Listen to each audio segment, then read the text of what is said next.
Changing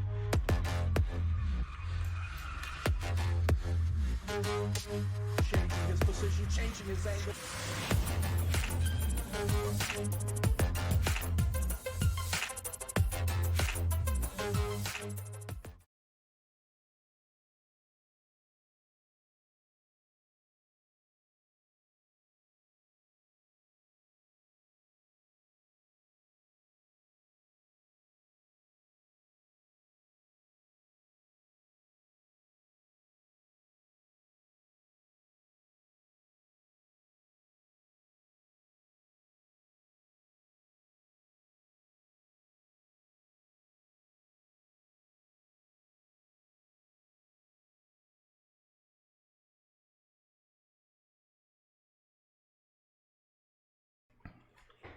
Hello and welcome to OnSpot TV. I will be covering today a game from the newly announced Civilization World Cup. This time we have 8 teams of players from all over the world battling each other for supremacy. The game setup is simple. Each team is composed of 4 players and the map this time will be Pangea. On this opening match we will have P Patrol versus Robin Déboite. P Patrol is fielding Falcon, Jack the Ripper, Carrier and Rage of Boom, while on the Robin Déboite side we have Chuck, MJK, Tamlin and Milamber. I'm joined today by Wordbringer and we're gonna talk about the bans right now. I see most of the bans are already done. Hello Wordbringer. Hello everyone.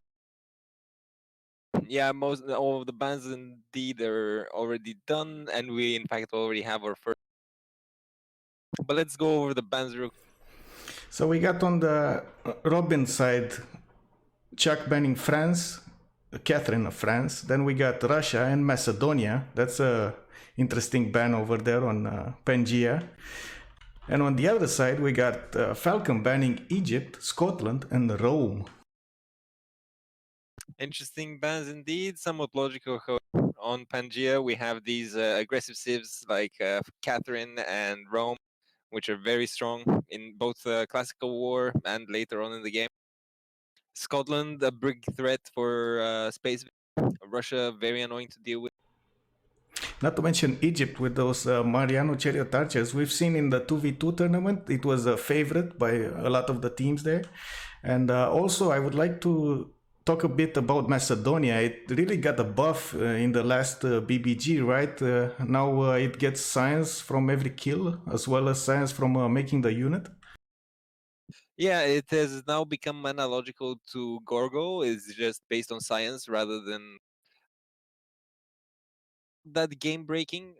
Really, Macedon has, after the buff, come to light as a very strong civ. But in my opinion, it was strong all along, simply because of its build order. You need to spam Heteroi, which are a replacement for the heavy. And those can get good early promotions and scale very well into the late game. We've actually seen some amazing Macedon players even before the buff, right? I remember one of the South Koreans was doing some amazing stuff with it, just spamming Heterois all game and then getting enough science to be able to compete with everyone else around him. It was amazing sight to see. I think I saw in one game about 50 Heterois go around the map through an ocean just to get to another player. Yes, if I'm not mistaken, in such game there was a player who was producing a Heteroi every single turn for over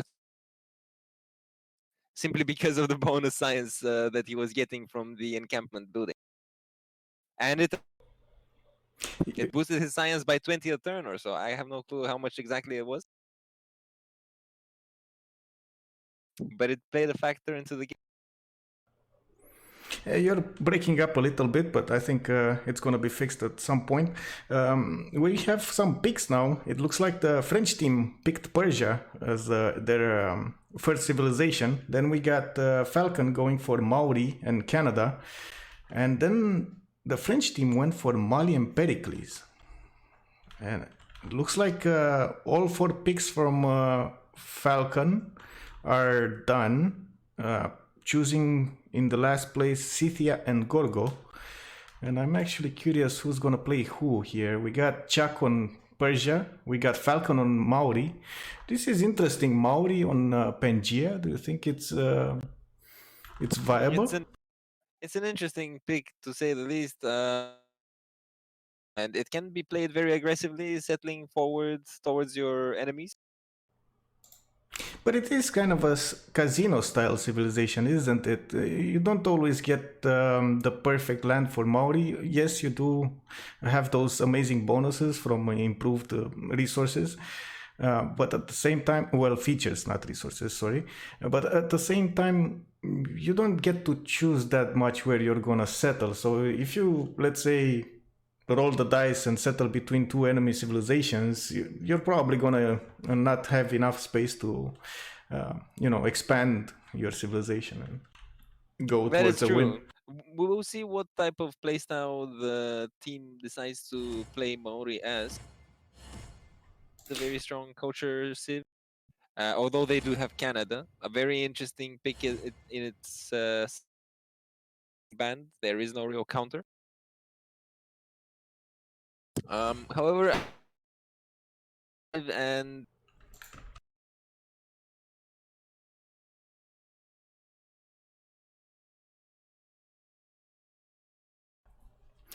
It looks like we're gonna see both Greases in the game. We're gonna see Gorgo and Pericles. It's gonna be a race to the top, I guess, in culture. We're gonna see Mali buying those units with a lot of golden faith. We're gonna see the Canadian player. And of course, Jack the Ripper with its favorite style of playing, playing today Tomodis, and that's Scythia. And I really hope to see some early aggression from him. We do know he likes those early wars.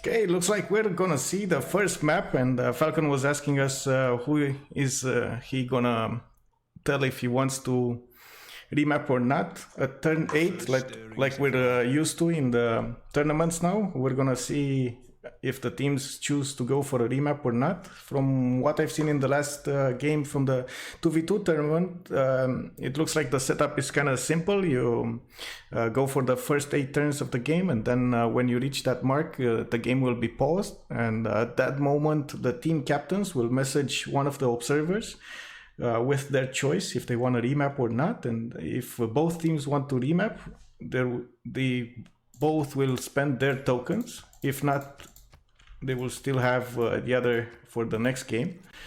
So we do see the first map here. Let's start from the west. We have Greece, Tamlin on the northwest side between Babylon and what's this? Lisbon. Very interesting sim game. I need to get used to the UI again. It looks like it's been a little bit changed now, but I do like how it is. We see the one team on one side and the other on the other side. Look at that. That's very nice, nicely done by Jack the Ripper on the spectator mode. Do you see this? This is amazing. Yeah, it's really nice. I agree. And I do hope we're not gonna see them flip again, because it was kind of weird to stop them flipping. Okay, so we saw Greece. We do see Persia next to him. They're on the same team, so we're probably gonna see Pericles over there in the corner, just simming his way to a culture victory. Yeah, seems so. Yeah, He does have very favorable circumstances. Yeah, this is interesting. We actually, to their south, we got MJK as well, spawning with Mali in that desert. and it doesn't look like he has anyone near him. And look at that, it's Mount Roraima exactly near his spawn. But another interesting thing, you know, Mali gets its bonus from adjacent desert tiles. Well, the only tile he's a desert, it's under his settler. The whole adjacent tiles are grasslands or plains yeah. or hills. Or That's so sad. But I'm guessing he will move to the horse style and settle there. yeah, I'm guessing that too. Probably he's gonna get that 3 bonuses, right? But again, Mount Roraima next to Mali. This is gonna be interesting to see if they're actually gonna keep this map or not. Let's see where their fourth is. It looks like Rage spawned in the middle. Oh, that's not his style, I guess. I remember reading somewhere in the description that Rage of Boom was saying he really likes to be in that corner, seeming a way to victory and carrying his team. But if you put him like on a front line, he will probably die. So yeah, so there is some truth to that. I don't know, but he does himself say that he prefers to sim away to victory. yeah. The next one up after him is Korea. That's the 4th player from Robin's team. It looks like he spawned between all the other 4 adversaries. This is gonna be a really tough game for Korea here for Chuck Maurice. And to his south we got Canada with extremely little tundra here. This is actually quite small. It's kind of bad for Canada here. I think they're gonna go for a remap. Yeah, I kind of.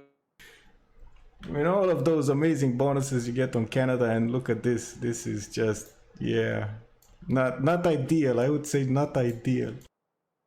No, definitely not. Yeah. Cynthia, Jack the Ripper spawning very far away from his enemies.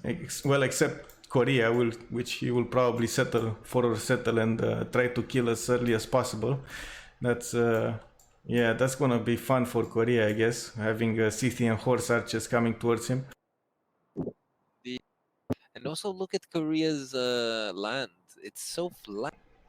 Yeah, I mean he does. You have nowhere to place his campuses. Yeah, I guess you're right. But well, looking at the south of his capital, where he's moved here, I guess he will be able to place it on this 1-2 between all these and get +4.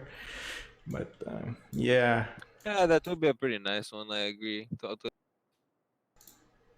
City will have a rough time. Perhaps if he settles to the west somewhere on that 2-1 next to the cattle, perhaps. Yeah. But it looks like a rough game for him in any case. I was watching for the Maori. Where is he going? Oh, it looks like he's choosing to go behind the Scythia here, and it's gonna be interesting when he finds out that's not really enough room over here. He does have some settles on the coast, about 3 of them, but there's not enough room for him to actually expand. It would have been nice if he went actually to the east side and disturb Pericles' paradise here. It looks like we're not gonna see that. Well, maybe he will do that later in the game. Oh yeah, as soon as they find out that to establish a foothold on his coast and perhaps swim some toa over, simply to just annoy Peric. I think you're cutting off. You're either not pressing the button correctly or you're not keeping it all the way, I should say. That's my impression of what's happening here. In the meantime, the voice channel is set to US. That can't keep up with it, I think. Oh, really? Okay. Maybe we can swap to something else. Let me see here. You wanna move over to the other server? Maybe it's better? Yeah, I think on the other one it was a better. Okay, let's go there. There we go. I really hope it's gonna be a lot better. And in the meantime, I'm gonna leave you for a bit to talk about this Great Mali Desert with Roraima while we do wait another 4 turns. And I wanna get that logo up on the screen. So give me a second, please.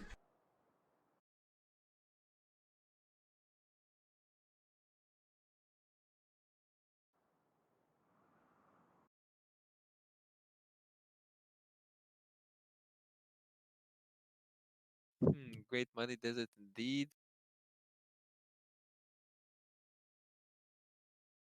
There is potential in it. We'll have to see if he decides to settle the Rama or the desert.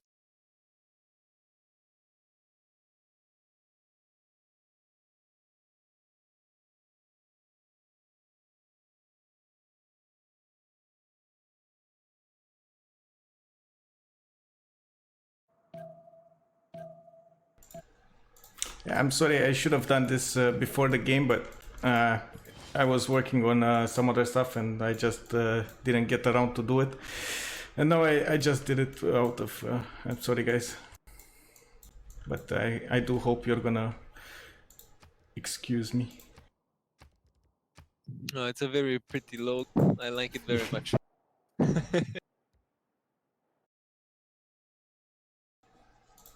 It's quite interesting to see how much work is being put into getting this tournament organized and getting the rules ready and getting the little things like the media we need and everything, forecasters for the timetables, for like everything. It takes a lot of effort to actually put everything into play and orchestrate it.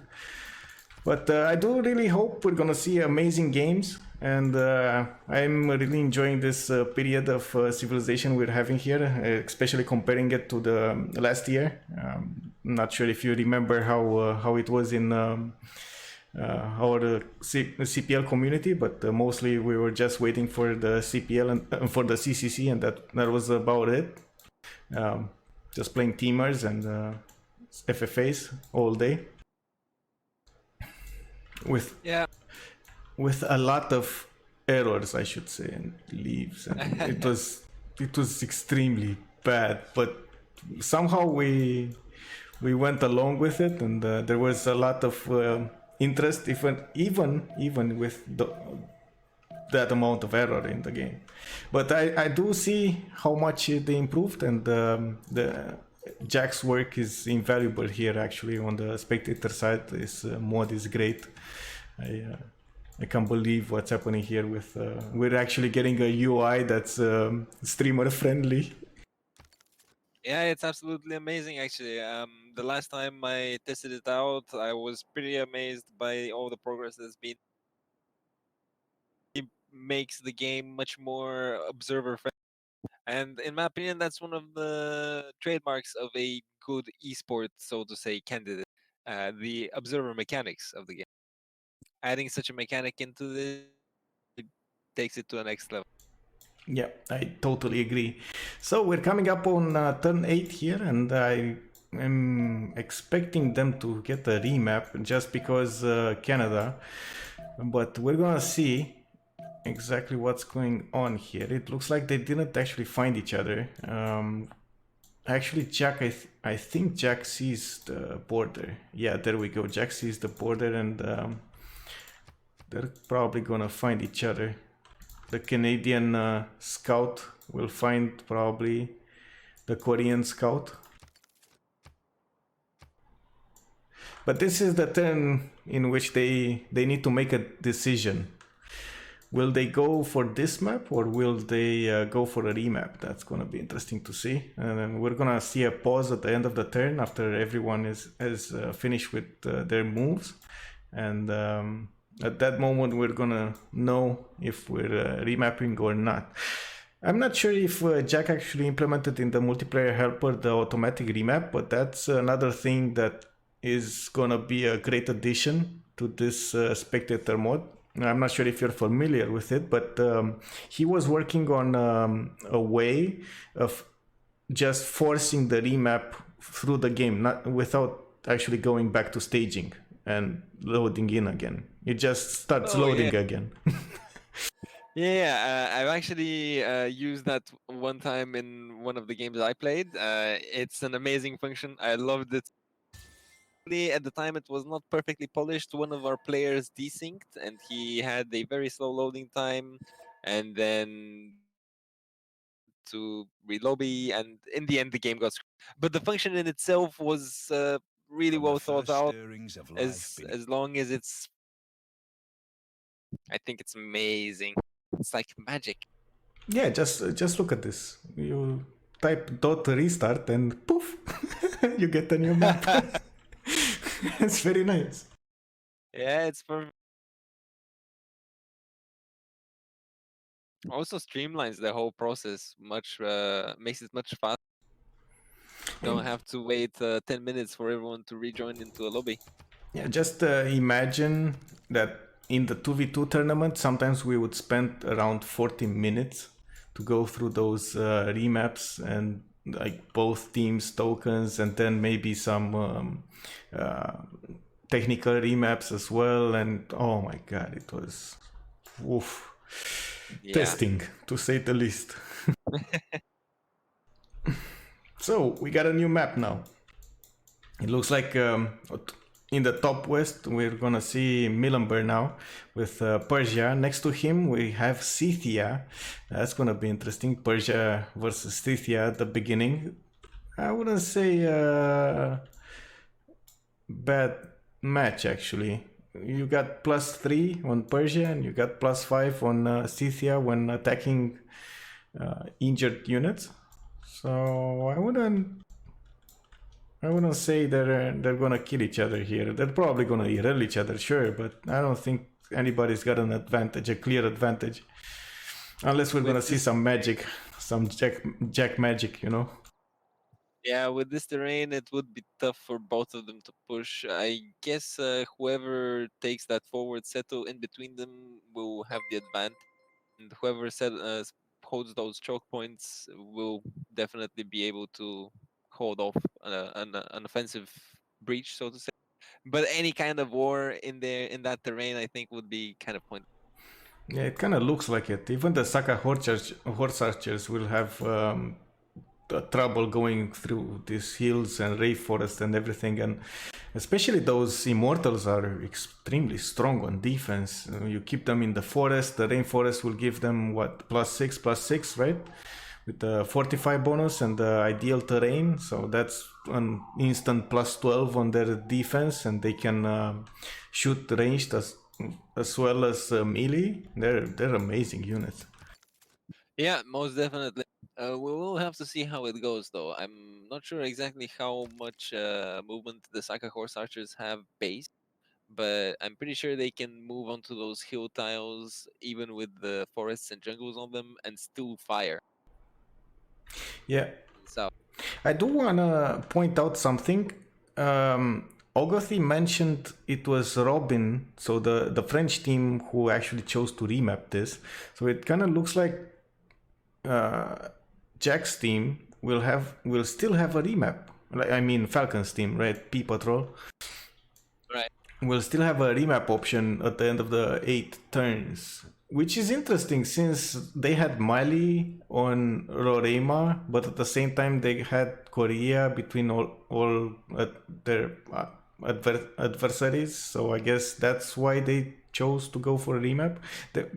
They had all the West map. If you've seen, like, Gorgo was in the middle, right? Rage was in the middle of the map, and all the west side of that map was for the French team, and the east would have gone to the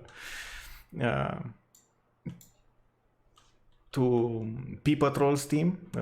I don't know how to say it because they're not country specific team. Right. They're like Serbian, they're American, they're Swedish, and really I have trouble locating them. Yeah, it's a little bit of a team world, so to say. Yeah. Well, in any case, in the last game, I'm not 100% sure whether Mali actually scouted the Rorema by turn 8, because we did see his warrior going off to the west. It could be that they didn't even see it. Can you I think, imagine having Rorema 5 tiles away from your capital and not scouting it by turn 8? yeah. Tough luck if that's. But I think their concern really was that Korea was in the middle of and would have been definitely irrelevant. Yeah, but at the same time, he would have been able to irrel others. I mean, take some with him, you know? You still take away from their production because they need to make warriors and they need to make, military units to kill Korea. And Korea is not an easy civ to kill. It will have science, it will have an advantage mid game if it gets to that, right? Yeah, sure. That is the issue, though. If he gets pressured in the early game, if he doesn't manage to get those early classical units, he could potentially even die. Yeah, that is true. Their biggest concern, seeing as he would be theoretically the science carry of the team. Well, this time we do see Canada with a little bit more tundra. It's like double the tundra, but even double the tundra doesn't look that much if you see. It's kind of flat though. That's gonna be a problem for him. I guess. Yeah.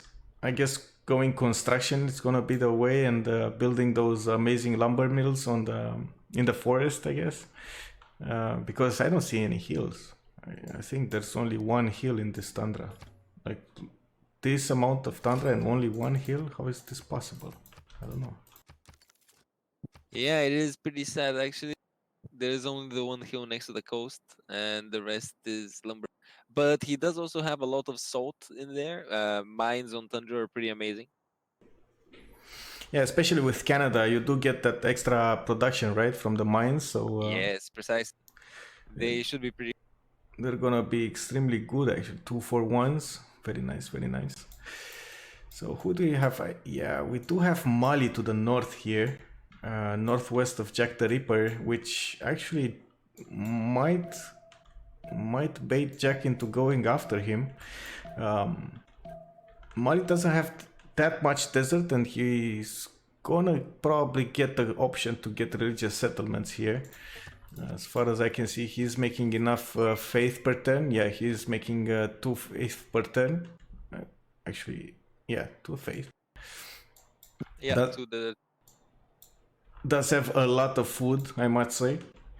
Look at that 3-2 bananas, 3-1 bananas. Then you got sheep and cattle next to his capital. He's gonna have the rice to the north if he's not gonna chop that. Yeah. If he manages to leave through this Scythian attack, it's gonna be interesting to see him simming.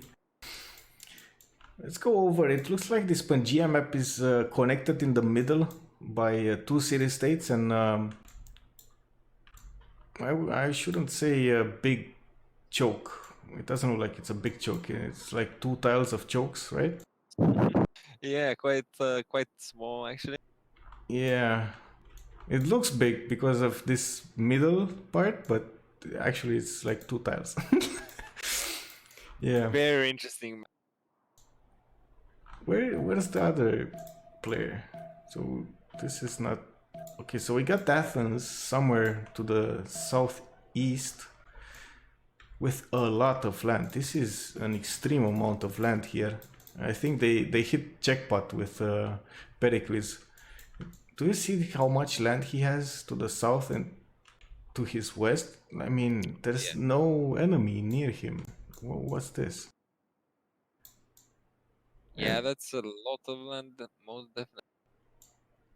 Oh. And Korea is much safer, it seems. This game. Oh, Rage, however.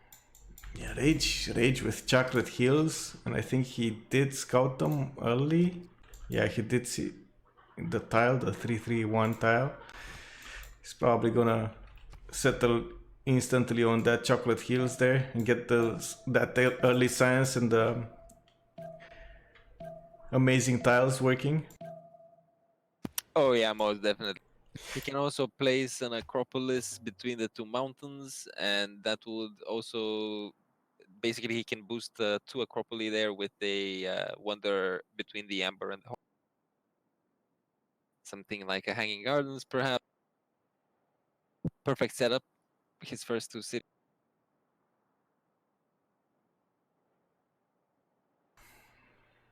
Yeah, I'm thinking he has extremely good campuses as well. Not even. I do like his. Start here. The only problem is he doesn't have enough land as Greece, or at least the same amount as. If you look at this, yeah, he doesn't have mountains, but just look at this amount of land. I mean, he's just gonna spam cities all game and still not cover all the land all the way out to the west coast here on Crater Lake. I mean, it's not even gonna get there. You see this? Amazing. Yeah. By the way, where is the Maori? The Maori, that's interesting. Because basically that huge space, huge land mass is for. But he on the other hand decided to settle towards Persia. Yeah, and it looks like he's actually gonna be able to help Scythia here get the drop on Persia. He's probably gonna make Persia defend himself from the sea at the same time as on land. It's gonna be a tough game for Milamber here. It's not gonna be easy for sure. Yeah, most definitely. We'll have to see if Team PP Patrol decide to use their remap here, seeing as Rage is completely isolated. How do you pronounce that, by the way? I know there was a discussion I had with Falcon. Is it P Patrol or PP Patrol, or what is the name? I find it funny anyway, but what is the actual name of the team? It's PP Patrol, you know, from Small PP. It's PP Patrol. Okay, so it's like a remake from Small PP from CPL, but it's now PP Patrol. Okay, got it. Nice. Yes, So it's 3 Ps, right? Yes. Okay. So maybe I should change the title of my stream afterwards. I'm sorry. Well, actually, the official name as roster in the CWC is with 2 Ps, not with 3. I am not 100% mistake or whether that has been finalized or not. But yeah, originally it came from a meme about Paw Patrol. It's a small kids movie. Someone posted a picture of it with something CPO dogs. Sometimes. Okay. Well, it does look like Falcon is going for that for settle on Persia here. It's gonna be interesting to see if this Milamber scout with this Persian scout will actually get to the settler, but I don't think it will move. I don't think he has any interest in moving from this choke point here. He really wants to guarantee he's gonna get his settler all the way down to the scout, but at the same time we do have Jack with, and I don't think they met each other here. I don't think wait a second, they just met each other, I think. Yeah, he just saw Jack's warrior, and I think he's just face palming himself right now when he's gonna find out he has Scythia as well. Oh, on the other side, look at that, Mali actually popped in and saw Jack's capital, and now they know. Now they know it's on. Oh yeah. And they don't have a remap option. Yeah, remap is a no-go. I'm curious to see if Jack will actually go for that early encampment with Scythia. It's gonna be amazing if he actually gets a general here and go and kill either Mali or Persia. We will have to see. I mean, an early general is pretty potent on Scythia. Those Saka horse archers are pretty insane. And it does give the bonus to them. That's quite interesting. It's one of those rare units, right? Yep. If I'm not back riding, so it is a classical unit. So it does get boost, unlike the Egyptian chariot archers, for example.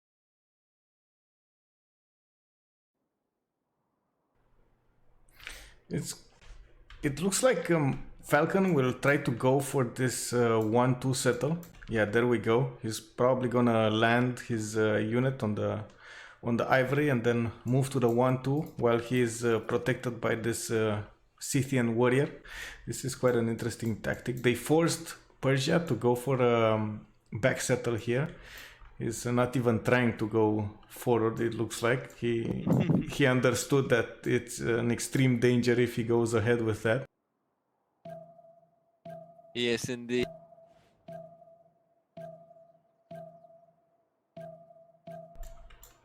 We might actually see an early kill here from both of them. From what I see, Jack will probably focus on Mali, since he's going with the settler to the east, and Maori will probably go and have fun with Persia here. And we do know those Toas hurt. I mean, they move fast, they disembark fast, and they hurt real bad. You need to be extremely protected by a lot of archers. Well, in this case, it may actually be one of Persia's advantages because of the immortals. I'm actually interested to see what's going to happen here. I don't think I remember seeing them head to head in teamers. Mostly, from what I've seen in our teamers in CPL, we used to ban Maori a lot. It's one of those civs you don't really want to, go against. So you just take it out of the options for the players right from the beginning. But yeah, it's gonna be interesting if we're gonna see the Immortals fight the Toas here. Absolutely, should be pretty interesting to see. Let's look at the Also other players. curious what the attack plan really is, because we'll have to see some galleys for sure. Yeah. In the meantime, we did pass over turn 8. It's already turn 13, and it does look like this map will be the final map. We're gonna have Canada sim his way through this flat tundra. We're gonna see Maori battle Persia. We're gonna see Scythia go against Mali here. And of course, Mali did get religious settlements and already has his second city out in Kumbi Saleh. He went for that desert to his northeast, I mean. And at the same time, Rage did get the Chocolate Hills settle we were talking about. I wasn't actually expecting him to go for this tile, but it does provide with an extra production, and the Plains Hill is transformed into a 2-2 tile. And these Chocolate Hills are just amazing anyway. Yeah, it also saves him early gold, which is quite important. I think it's a pretty good decision to settle there instead of the flat plain tile. Yeah, at the same time, it does open up this this land for him to settle the 1-2s, the 2-1s, and the sheep tile. You see the 3 tiles that are open right now. Absolutely, and that's a pretty strong settle on its own as well. Yep, it is, and it does open up his terrain actually to the other part of the land.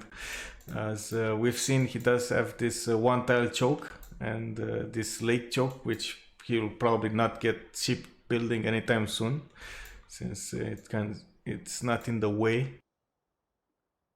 Oh yeah, I see what you mean. It will be pretty important for him to open up to the south, otherwise he will be completely enclosed within that circle.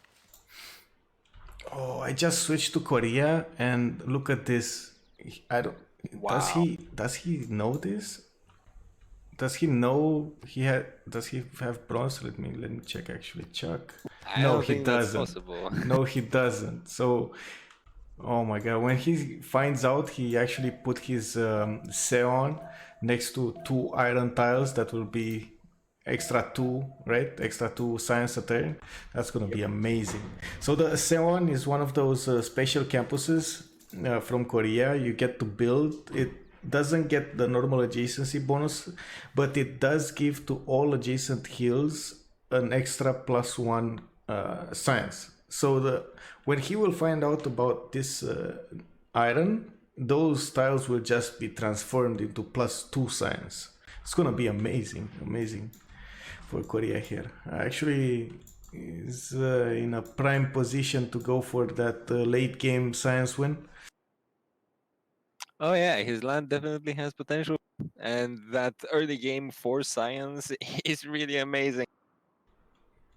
Yeah, he doesn't really have anywhere to go and use that science, actually build up military and maybe go and attack someone. I mean, towards Greece here, towards Rage, he has like one tile chokes. One is near Yerevan, one is to the north in the tundra here, the northernmost part of the map. And I guess you could say that there is some kind of connection here, but still one tile chokes. It's gonna be extremely hard to get those Hawaches even with roads towards Rage here. Absolutely, yeah. So Until at least at very least until planes, I think Rage is more or less safe for many. We could see Korea going top 3 of the tech um, chart, however. for industrialization for planes, you mean?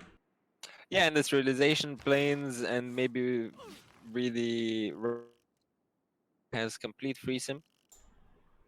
He does Post have. and fight someone on, and that would mean competing with Maori, which for him.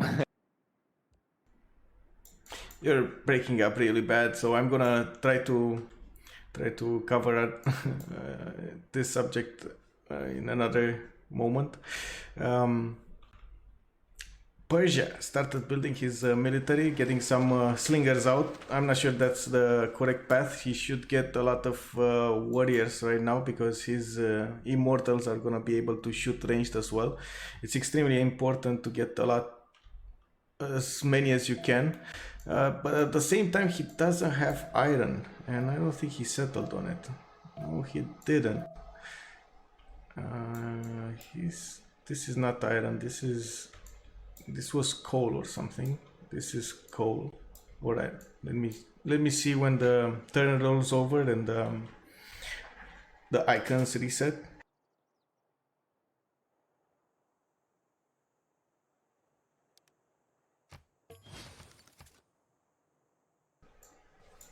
Oh, okay. So this is iron.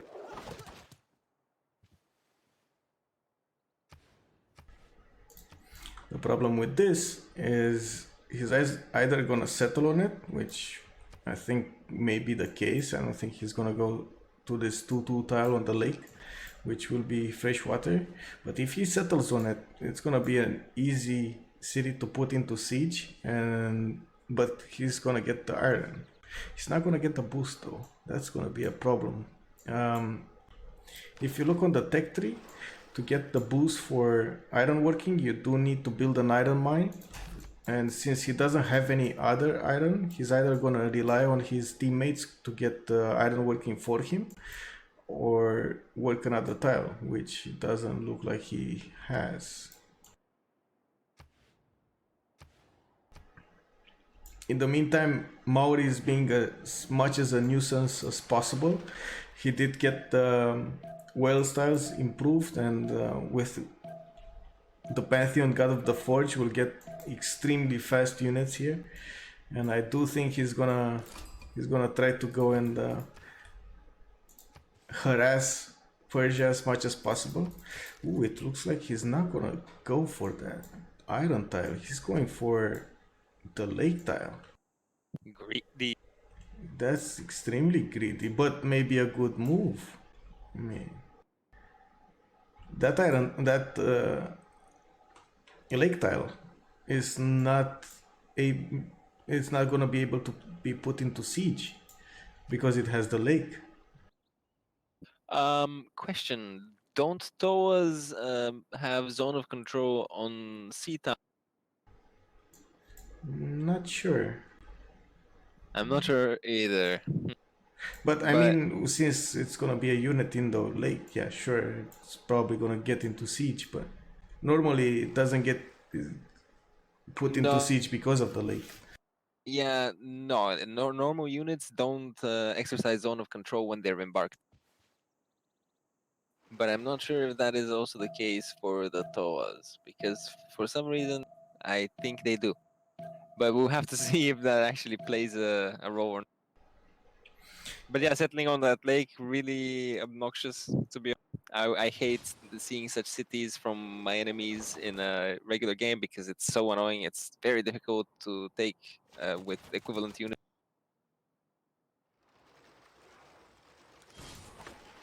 And look at that, he's already putting pressure on Pasargade, that's Persia's capital, with a galley. He does have a quadrim already finished and moving it towards that city. And I did notice at the start of this turn, everybody was going for bronze working, and I think already some of them finished it. Let me see if it was Chuck. Yeah, he did finish bronze working, so they do see iron right now. He's probably gonna relay the information to Persia that his iron tile is between these forests and the mountains. That's gonna be interesting to find out, especially for Milamberg, which is in a really bad position here. They need to buy him some warriors or something, because I don't think he has enough units to even get a builder to this iron tile. It's gonna be bad when the Maori units just sit on his iron tile. Yes, indeed. As soon as they realize the iron is there, they just won't let him. We do see Scythia going for that general, one turn away from finishing encampment, and we're probably gonna see some projects here to get that early general. He didn't go for any kind of early classical unit, and at the same time we have Mali going for that great prophet. He already finished two projects and getting an encampment. This is an interesting choice. I think he just derailed himself. Wow. He might survive, but he just derailed himself. I mean, going encampment in your capital city with yeah, with a holy site, that's... I mean, it's not unseen. I've seen this before from Khmer. Food which can easily get to 7 pop and compensate. I guess that is kind of what he is betting on.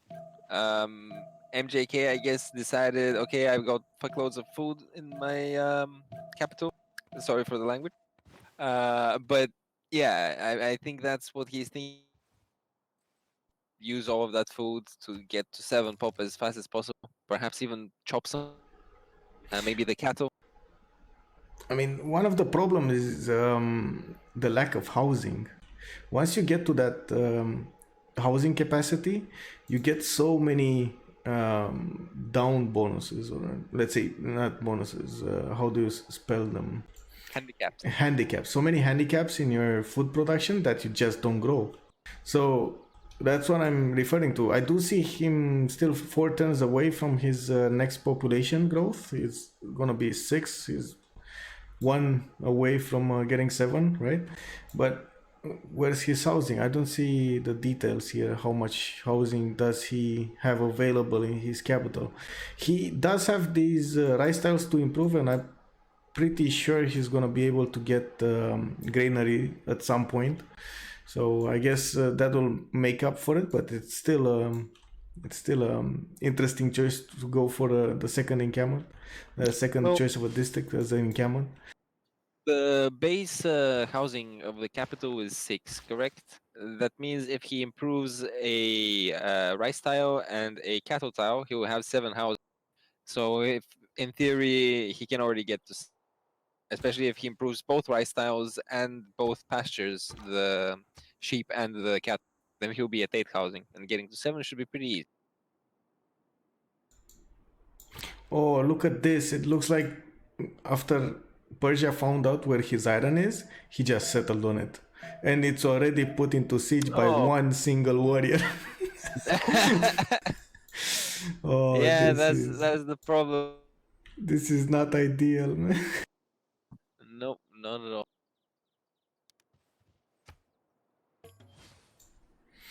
And he's going for the encampment. Another interesting choice here. He does have a galley, so he did go sailing, and he does have a warrior in the city that increases the city strength. I'm not sure what's this. Why is he? Oh, he's sitting on. Wait a second. What? Why is it one science on his beneath his city? I don't see the. Do you see that? I don't see the tile. Is this iron? I don't think it's iron. It doesn't say it's iron. Doesn't say iron. Would be interesting to if it's iron, but no. Look at this. This tile doesn't get the bonus, so I don't think it's iron. It's maybe it's a fissure. Did he settle on a fissure? Doesn't say Fisher either. Yeah, it doesn't say fissure. I don't know what's And this. very interesting. To be from an eruption. At the same time, yeah, but so far away. The No. horse tile has a science as well, a +1 science. This is interesting. Yeah, I saw the course and I was like, volcano? No, too far away. Yeah. Well, I guess this quadrim will have some fun against the city here. Just chew away at its health. In the meantime, the warriors will be built, and he's just gonna wait for his toas. He gets them at construction, as far as I know, right? So he's going. Why is he going horseback riding? Well, whatever. Guess it's faster to go horseback riding than going for toas. He might actually guarantee the kill earlier. Let's see on the other side. So we got Canada to the south of Scythia here and east of Maori, or settled only one city in the tundra. That's Toronto. He did start to improve these salt mines and getting another builder there. It's gonna be a pretty good city once these salt mines will be fully improved. Look at this 3-2-1s, and that's without apprenticeship, right? The +1 from Yeah. mines. Yeah, those are gonna be 3-3 very soon. Well, very soon in the next 20 turns or so. Future. So almost like Chocolate Hills styles. Yeah. The lumber mills should be awesome as well. Of course, he doesn't know, but he has some uranium in that city. I'm not even sure they're gonna go to that stage, but it kind of looks like from the map split, being split in the middle like this, like two lungs. It might go into a late game if Pericles and Korea decide to actually go for it and do their best to sim to the win. Even if Persia will get killed here and Mali will probably get killed as well. Ooh, we're actually gonna see what religion Mali picks in a few turns here. Actually, next turn. Next turn. It doesn't have any movement, and I think it's pillaged. I think the holy site was pillaged. That's why. Yeah. Okay, interesting. Was it a flood? Must have been a flood. Was it? Or no, the warrior is also damaged. Or actually, it could be a flood. Well, there was a Scythian scout around here. I guess one died, but it was on the other side, and I'm not sure if he actually managed to get on the holy side and pillage it. But anyway, the thing is, it's pillaged, and it doesn't look like he's in a hurry to repair it. He's making encampment training projects, and he's trying to get the general here. Scythia already finished one of his encampment projects, and next turn we'll get the other one finished. Is gonna be 13 points, so he will have enough points to get the first great general. Persia is also going for one turn away from his encampment training. And I don't think anyone else is actually with an encampment to try to deny Mali here. Does not appear so. At the same time, Korea is gonna make a lot of iron here. He did find, he did discover bronze working, and he already had the iron tiles improved here. That was kind of a lucky guess. And look at these beautiful iron tiles, 2 3 1 2 3 2 1. Amazing, amazing. Absolutely. He did pick a God of Craftsman for his, which is a very nice pick, I think. In his position, he does get a very nice early boost towards his production. And as we can see, although he doesn't know, he's got quite a lot of strategics in it. Yeah, just look at this, these coal tiles to the north of Sangu here, the 2 coal tiles, some oil to the south and to the north as well. And but yeah. at the same time, this cocoa tile is really bad, I should say. Well, if it was any other civilization, this was kind of a bummer. If you had a cocoa tile sitting on a +5, on a +4, I mean, between the reefs. Yeah, absolutely. But since it's Korea and it doesn't get the normal adjacency bonuses, I guess it's good. It's, yeah.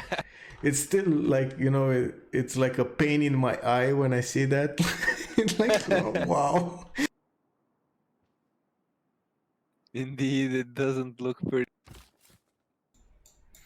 Well, we do see the first immortal being upgraded from Milamber here. He's gonna get a lot of them upgraded, and it looks like Scythia has joined the party with some warriors. They don't actually have a line of attack here, and since he did upgrade to immortals, these cities will be what, 40 something strength. It didn't update, but it's gonna be the 36 base, 35, so the city will be at least 40 plus on defense. That's not gonna get the warriors anywhere. They will just suicide themselves on attack if they do that. And the archers don't actually have any line of sight because of these forests that are blocking the sight, unless they actually put them next to the city, which will of course get them in range of the immortal, which can shoot ranged as well. Yeah, it's not optimal. Yeah, there we go. The capital is 40 with just 1 immortal. Yeah, now I don't think the quadrims are able to push that, and it looks like Falcon will have to wait for his tours. He's trying to have some fun with the encampment here. Yeah, that's a free experience in his eyes, I guess. We got a comment on the stream from Vulpon saying that this holy site was pillaged by Jack's scout. That's an interesting information to see, but it looks like it still didn't deter MJK for going for the projects for general. He's 1 turn away from getting it, and I think he will get it at the same time as Persia. Well, actually, he might not, because Persia might not get his. There's a Maori scout right next to this encampment, and of course the quadrim will keep shooting it. I'm not sure if it has enough damage because I don't see the outcome of the battle, but it's yeah, not good. It might actually, the scout might actually kill this encampment, and if it kills it, it's not gonna be able to finish the encampment training project, so he's not gonna get the general for quite a few turns. Yeah, that could be a very big brain play here. I think the scout should be able to kill the encampment, unless, even if they do. Oh wow, it didn't even attack this turn. It looks like the immortal is moving to increase the strength there, the defense strength. I don't think the scout has enough strength though, or HP to actually kill it, does it? Oh, it does! Oh my god, it pillaged it! This is great. This is great. It actually stopped Milamber from getting his encampment training projects. Now he needs to switch away from the project and repair the tile, the district. Good stuff, I should say. We do see Scythia already spamming his Saga Horse Archers. Look at that, 3 Saga Horse Archers already in queue. 2 of them finishing next turn and 1 in 3 turns. Oof, Mali here could be in big. He will have a general most likely. I mean, if he gets, I don't see any religion yet. So if he gets Defender of the Faith with General, that's gonna be +10. It will probably make Scythia useless here, even with a General, right? It will. The Defender of the Faith will totally negate any kind of bonus Scythia will have. Yeah, that is absolutely true. I should We'll say have to see counteract. how. I will have to see, however, how things play out. Scythia does have better production to units, especially in the early, than Mali. It could be an hero war for the ages, or it could be a quick kill. We'll have to. And Scythia has a lot of chops here. I'm actually surprised he's not using more of his chops. He does have one builder out. I guess he just didn't want to spend the production on the builders. We're gonna see exactly what kind of age he will go for. They do have 3 more turns until the era is gonna roll over, so we're gonna see who's gonna get and what kind of age era will they go for, or age I should say. Let's check out the bonuses. There are score points. We got Chak on 27, so he basically guaranteed his. We got Pericles on 19 out of 19. That's exactly what he needed. MJK, of course, Mali, he did get his. He's probably gonna get his religion. He's gonna go well over the necessary 19 points. Milamber, 26 out of 19, basically with the unique unit, with the general, he's guaranteeing his, especially with the boat, he's guaranteeing his golden age. On the other side, Falcon, Coupe, 27 out of 19. We got Rage with 28 out of 19. Canada, 20. That's just one above his necessary points. And finally Scythia with 25 out of 19. Everyone from this game will actually have golden age, and this is one of the bonuses, one of the perks I should say, from playing a 4 versus 4 instead of a 2 versus 2. If you noticed in the 2v2 tournament, we had a lot of players sometimes struggling because of the map and the lack of just available era square events. They just couldn't get their golden ages, and like, it wasn't something they did or didn't do. It was just the civilization choice and the terrain, or I should say the map generation, that didn't make it available for them. But in a 4v4 setup, you do get a lot more bonuses from meeting the other civilizations. So you get the +4 instantly. When you declare war, you do get the bonus, of course, for declaring war, well, seeing every civilization in the game. And at the same time, yeah, and at the same time, you do have more land to see and more wonders to discover. So overall, there's a lot more availability in the events that get you at a square.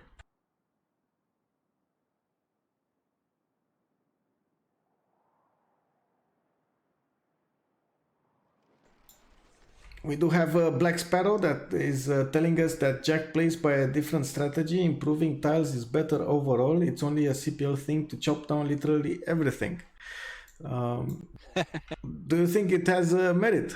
Do we chop everything down? Well, if you have been watching players like middle students, he will leave his land bare. He will chop every single thing out of his cities. But in end effect, As long as you have the buildings and districts you need in a city, why do you need the extra production? Especially if you're going towards a victory objective and you have already completed the things you need for that objective in that city. The instant benefit of the chop sometimes outweighs the long term is what I mean. I do think you have to take into account when you want to do those chops, if you need to do those chops, and as you said, if the benefit outweighs the necessary production to spend. But at the same time, I've seen a move away from chops since we had Pingala introduced. When Gathering Storm came out and Magnus stayed the same, but Pingala got this amazing buff for science and for culture. We've seen players or the meta of the game slowly move into Pingala first instead of Magnus first. If you remember in Rise and Fall, most like 99% of the players were going for Magnus first and then chopping everything. And most of the time, the player that had the most chops win. Yeah. Dark times. Yeah, very dark times. Very dark. Everybody was rushing something back in those days, but right now it's kind of hard, especially with like I said, with the lack of chops, and the second one would be the strategic resources cap. You don't get so many units out because there just isn't enough strategics available to build them. Yeah. I think in Rise and Fall you just needed to upgrade one iron tile or one horse tile, and you just got horses or iron. It was kind of interesting, and right now if I think of it, it was like, whoa, I actually played in that time. It's like, when you think back at Civilization 4 with unlimited stacking units. Yeah. Wow. There was a time in which we did that. Wow. I cannot believe it, man. Yeah, if I remember correctly, you could build units as long as you have two strategics. You build an encampment, you could build them with only one strategic improved in that city, if I'm not mistaken. But yeah, it was a really weird system. And- Horses with one horse style.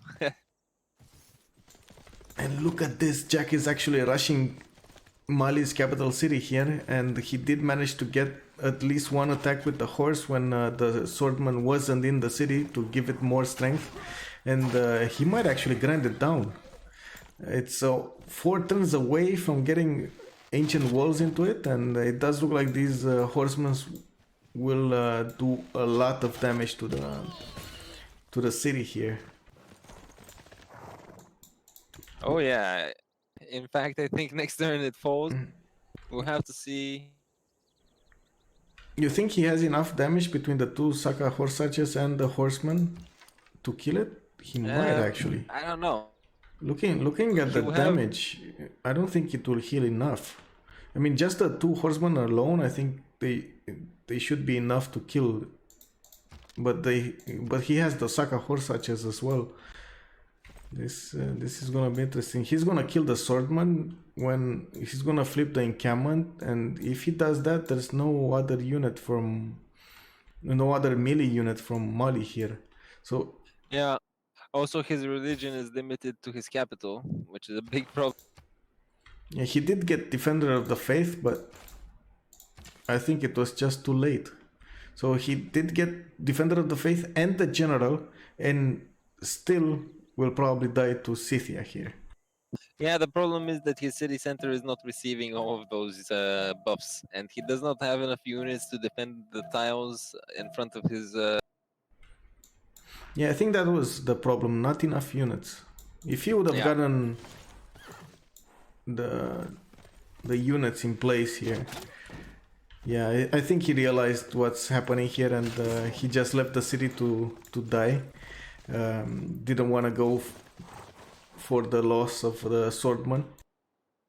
Yeah, definitely. Although You see, wait, I think Jack will actually try to last move this city, so he will keep it for at least one turn. He did just switch to oligarchy. We do have the... While we were watching this little skirmish over here, we did have the eras change. So everybody is in a golden age right now. Let's go quickly and see what kind of golden ages they picked. We got the Korea on Penbrush and Voice, Greece, Penbrush and Voice, of course. We got Mali on Monumentality Golden Age. He's gonna use the faith to buy, of course, look at that, settlers and builders. We got Persia on Penbrush and Voice. And it looks like Persia is managing to defend here, even actually push with his immortals into Maori. These immortals are extremely powerful, I should say. Look at this. He managed to defend himself against Scythia and Maori at the same time, and now he's pushing Maori out of his territory. We got Rage with an interesting choice. He picked Monumentality Golden Age for... Oh, he got Earth Goddess. Okay, this is actually interesting. Together with the Chocolate Hills, it's actually a pretty nice...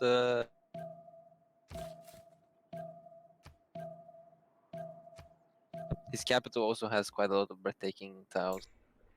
And there we go, the last move. Take of Niani here. The city is gonna heal a bit. It's leaving it open. It's trying to kill that swordsman, the single swordsman from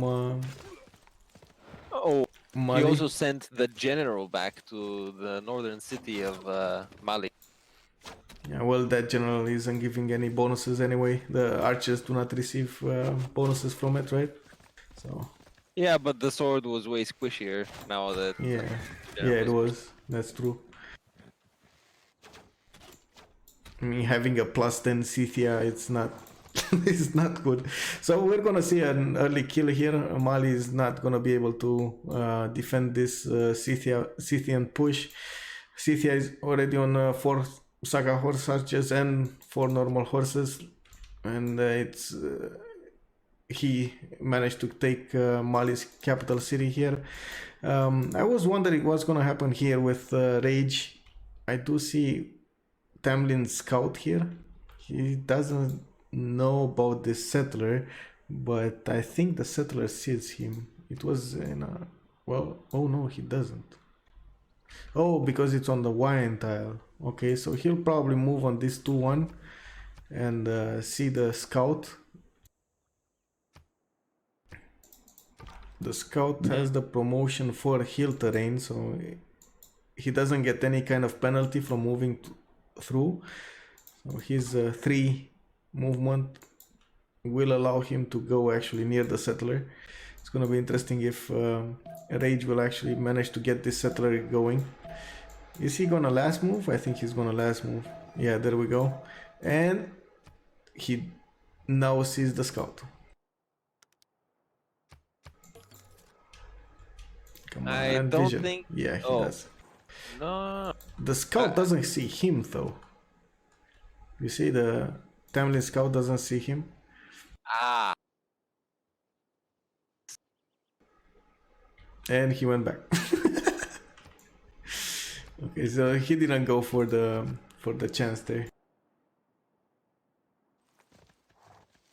Yeah, he does have a horse there. He will... And then settle.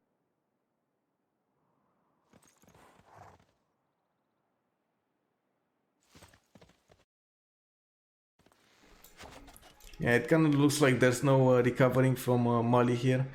This third settler is actually gonna be a free city for Scythia. Yeah. Honestly, if I would have been Scythia in this place, I would have just deleted the settler. It kind of feels like I'm feeding him. There's no way he's gonna be able to defend this. Unfortunately, spawning with Mali, which is extremely weak at the beginning of the game and grows stronger with each district it puts down. Spawning this to Scythia is, I guess, the worst scenario you could have. And since they didn't have a remap token, well, I guess it's just bad luck. What can I say? That this is the randomness of the game. Have On the other side, we do have Korea here with extremely good science, already making 32 science a turn and 25 culture from pen, brush, and voice. He's 12 science above City actually. This is interesting to see that nobody from P Patrol or PP Patrol team is actually making science. We do have Greece with 29 culture, but only 17 science a turn. And they're gonna have to come back somehow into the game with science. I do see one campus, and this is a +4. Oh, and actually two campuses. Yeah, okay, they're gonna come back. It's he's gonna get +8 science next turn when he finishes these campus districts, and oh yeah. he's gonna be able to make actually a lot more campuses here. These mountains are amazing for him actually. With the acropolises he can place, with the campuses he can place, they're just amazing. He just needs to make sure he's gonna have enough gold to actually make everything he needs to and upkeep everything he needs to. Looking at this land, it's not actually ideal for commercials. He didn't even place his government plaza from what I can see. He went for Acropolis and Campus, which actually might hurt him in the longer term. Yeah, we're gonna see exactly how he's gonna play this out. The other Greece, Pericles in the south, looking at his terrain, he's going for Oracle, actually trying to rush Oracle as fast as possible. Not sure if that's the best idea, but Oracle, I've seen it to be a favorite of the players that go for a culture victory. It does give amazing great person points, but at the same time, Pericles doesn't have any great person points because he doesn't have any districts. I mean, Yeah. Yeah, that's what I was gonna say. Gorgo already has several Acropolis already seeing those early rider points, 5 per turn. That's pretty amazing, I think. By the time Pericles finishes his Oracle, Gorgo will in the bag. yeah, kind of looks like it. And I think the first writers are extremely important, especially because they're cheap. They're only 30 points, and I believe there are 4 of them, right, at the 30 point mark. And after that, it goes like 60, 120. So it's gonna be a lot harder to get them. But I guess having Oracle will allow Pericles to catch up at some point. Ah, certainly, yes. Have Acropolis in his Oracle city will generate 6 points per turn if he has the Pingala promotion.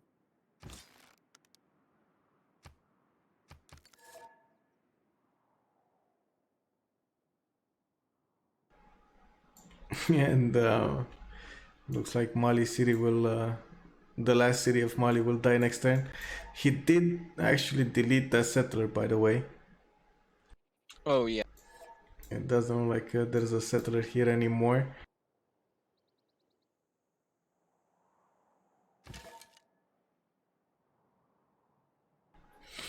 A little bit of fun between the players there.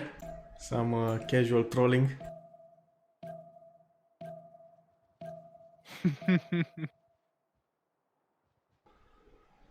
This is not a very good land for Canada here. He can make it work, of course, but Canada's strength comes a lot from its tundra. It doesn't look like he has a lot of tundra available. I'm actually surprised he settled this instead of going for a different settler, but Hello, can you hear me? yes, I'm here.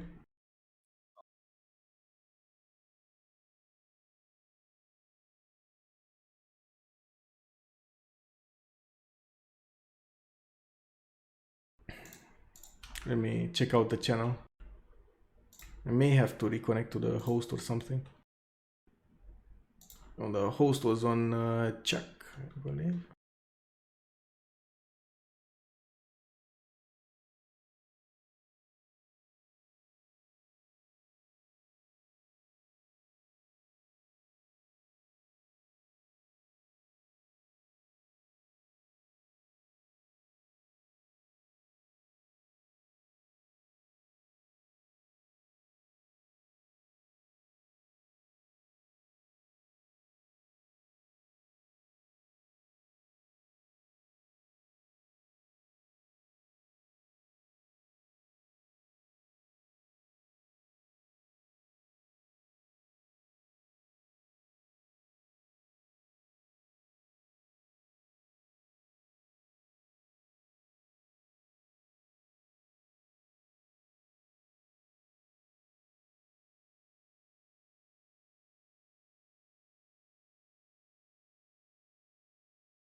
Not sure what's happening here.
Okay, finally, I managed to get back into the lobby here. They're still voting for something from what I've seen. I guess voting to go on or not.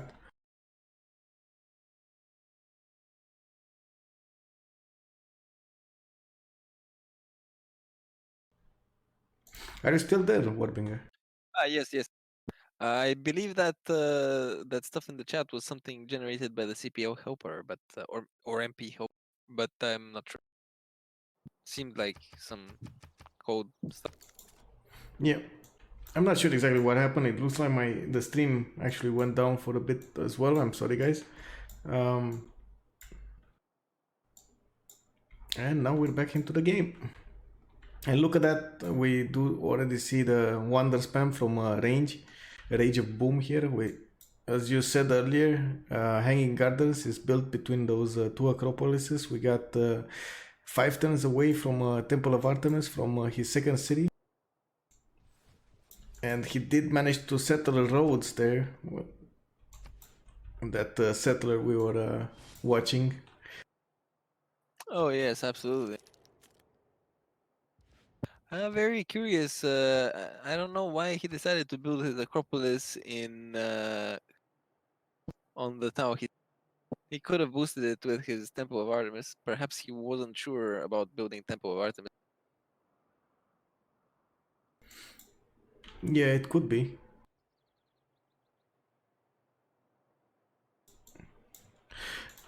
So they're down. The French team is down 1 man. It looks like Persia will leave quite a bit here. He does have good land to settle to the north. At the same time, look at Jack's play here. It looks like he's gonna go and attack Persia from the backside, from Cardiff and Babylon. He's already sending his Saka horse archers across this one-tile pass. It's gonna take him a long time to actually go over these two rivers with all his units, but I think he will catch Persia by surprise here. He's not gonna be watching that part of his empire, I'm pretty sure. He's still working on his defense to the south, and especially since the Toas are in the water right now. If you see Maori already finished his tours, and he just didn't upgrade a lot of them. He's building as many as he can now. Oh yeah, they're coming, boy. All right, let's see how the Persian swords are against the Toz.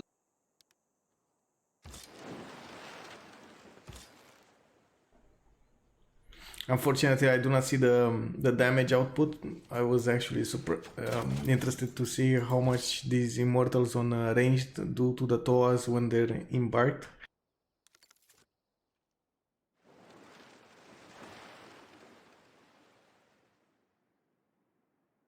I think we'll have an opportunity to check that out very soon. Unless, well, we could actually see a sneaky play. All those Toas may move towards the north and then wrap around the cliffs towards the capital. Well, at the same time, he needs to get. I think he will go for Bakhtri and cut off that city. And it should be at the same time the Scythian horse archers get there. It looks like Persia will let at least one immortal as a defense next to that city, but I'm thinking most of the other units will be occupied in another place. He did leave this city without a unit inside, and of course the garrison health or defense is actually a lot lower than normal. Right now he put an immortal inside, and look at that, it's already 10 points of defense above the normal one.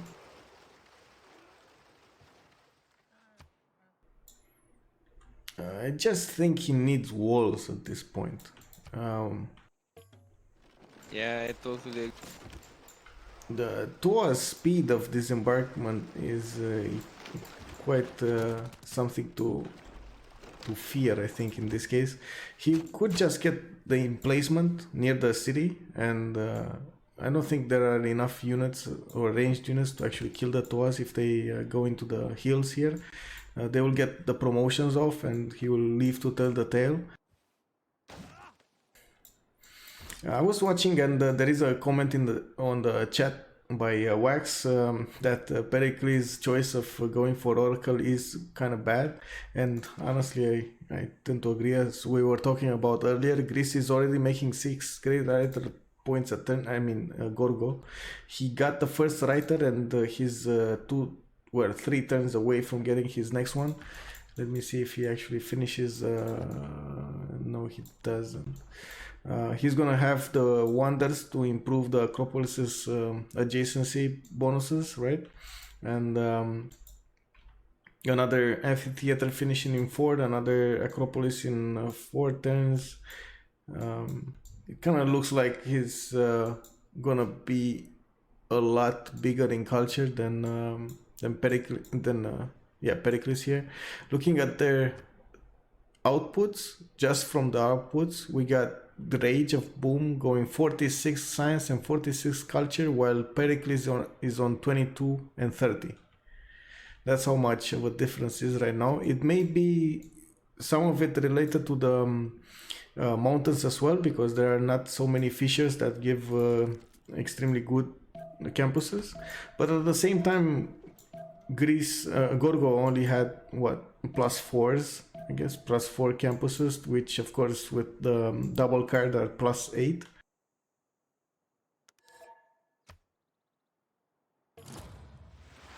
Looking spicy. I mean, on campus is quite a lot.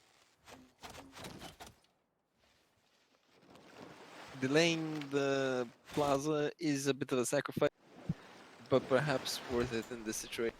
Yeah, and there we go. You see what I was talking about. The disembarkment cost is gonna be costly on Persia here, just because he didn't get the units on the tiles he needed to. He let the Toas disembark. Now they have a lot more strength. They're 45 strength units against the immortals that are this damage immortal is 37. He's probably gonna die next turn. The Toa's special ability is -5 combat strength to adjacent enemy units, which is an extremely good bonus. So it basically cuts down the +3 the immortals have on them, and then cut down minus another 2 more points from that. It's a very good bonus to have. They're like Varus in that case. Yep, obnoxious units to fight again. Extremely bad units. I've noticed that a very good tactic is, of course, to spam archers. In this case, Milamber's advantage is that the immortals are ranged, so they don't actually need to fight in melee. They don't sacrifice their health on an attack, right? Yes, they also can shoot from 2 tiles away. Could have a defensive line and then a second line, which is not affected by the TOA -5. But we'll have to see whether he can position his units well and take care of the situation. But at the same time, I don't think he has enough production. That's, I think, the main stopper right here for his army to grow. He did try to go for the a little bit of simming, so he would maybe catch up in science, but I don't think he has any kind of chance to go. It looks like Maori did go for a full IRL war here. So he's going all in into this attack, and I think Persia will need to follow on his defense as well. Yeah, spam is required. Oh, walls finally we see in his cap. Yeah, but look at Like these. Just look at these stores landing everywhere. Also, I would say pretty good call swapping governors, putting Victor in his capital and Pingala in his 5 pop. You think his capital will live for much longer? It looks like Maori got the north tile because he killed the encampment to the north, and then he's gonna get the south tiles as well, since this immortal is in range of the quadrants. He's gonna get shot from a lot of angles here. Yeah, I mean it's, but I think Victor and perhaps a promotion into him may help him. Thing is that there's so many cliffs along those tiles. So basically, if he manages to position an extra unit on the northern tile between the encampment and his city, and also on that copper tile, those are going to be really rough to kill.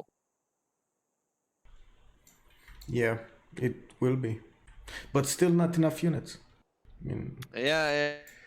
he at least should get a unit on this tobacco tile, but he just doesn't have enough production in the city to do that. He needs the walls, and he needed the walls to save the encampment as well, but he needed the other units to finish. Yeah, just not enough production. His team does have some gold. If I were them, perhaps I would just buy him an extra immortal, move the one from his capital out to the tobacco. Oh, they do actually have to go. Look at that gold difference. They have like between them they have 600 and something gold. That's amazing. That's like what, 3 immortals at least. Yeah. Maybe waiting for crossbowmen here. I don't see many pre-build.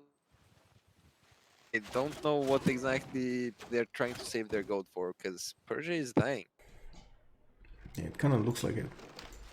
And I mean, at the moment these Scythian horse archers will get there, they're just gonna kill Persia. And oh, look at this! I just noticed we got Tundra Wonder in the north near Cardiff. Oh, Amazing wonder! This is the wonder that gives so many bonuses to the tiles around it because it blows up and improves every tile with culture, with production, with it's an amazing wonder to have in any game. And look, and it does have 2 truffles on it as well. This will be a great city to have for long term. absolutely.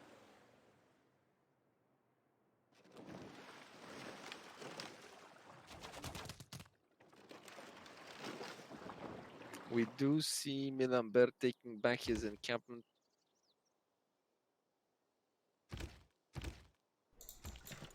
Yeah, he didn't get to repair it, and this horse actually managed to get next to the city. The walls will be just in time, one turn away from finishing. We're not gonna see the city go down too much right now, but it is under siege, so it's not gonna heal itself. I'm not sure if that's a big problem or not. We're gonna see in the next few turns if it is. The quadrims though will grind it down, will grind the walls down, slowly but surely.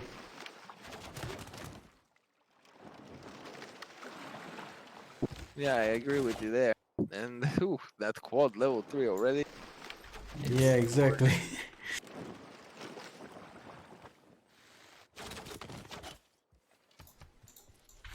He didn't go for the right tree though, he went for the naval attack. That's quite interesting. So he doesn't have the extra bonus against the fortifications. Oh.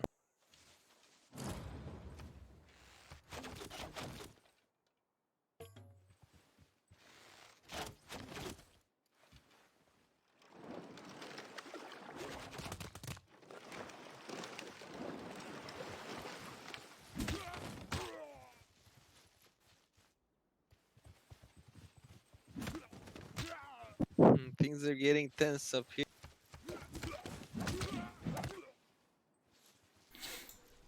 At the same time, on the other part of the world, we got Rage of Boom going for 68 science and 70 culture already. He's out simming Korea very, very well here. Korea is trying to get galleys up, and I think he's gonna try to save Persia with some caravels. Will they be in time? I'm not sure exactly. Let's check out his tech tree and see where he's at. He's 3 turns away from finishing cartography with at least 6 pre-builds. Maybe that's why they're waiting for the gold though. He's not gonna have mercenaries. He's kind of far away, at least 8 turns from, well, 7 turns from getting mercenaries.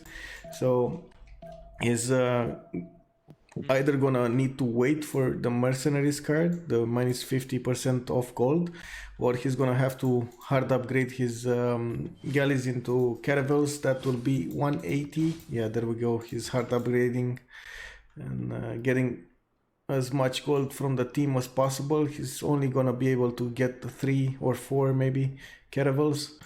Not sure if that's enough, but it may be enough to at least put Falcon on the defense here. Yeah, indeed. In fact, I think this is a worthy. Now it makes sense to me what they were saving their gold for. Almost all of those embarked units and galleys and quadrims will be one shots for those caravels. So a lot of Falcons' presence in the Persian lands will be destroyed pretty within 3 or 4 turns.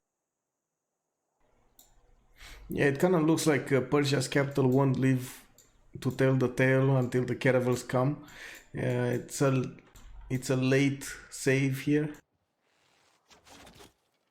Indeed, and especially with being one player down, their situation is becoming worse and worse. And look at the Scythian army here. To the and Babylon was levied by Rage. Oh, I mean, this is just all in to kill Persia here. yeah, this is definitely a big investment. But at the same time, you see Gorgo with 75 science, 70 culture.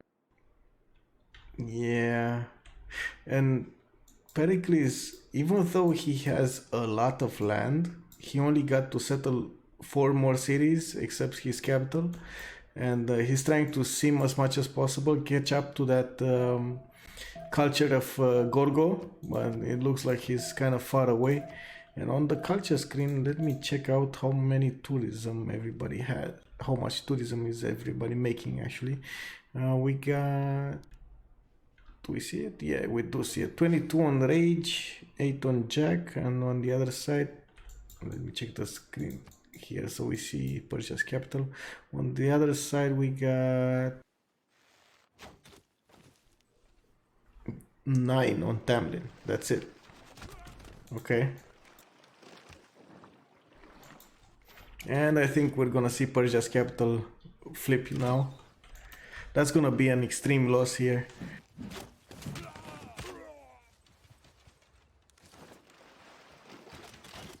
Oof, yeah, that looks very painful.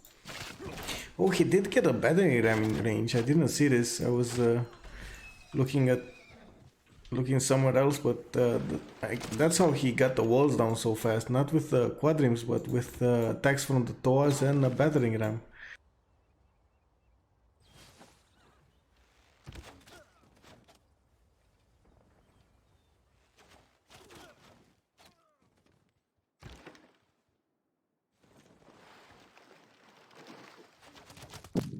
Okay. It may survive another turn.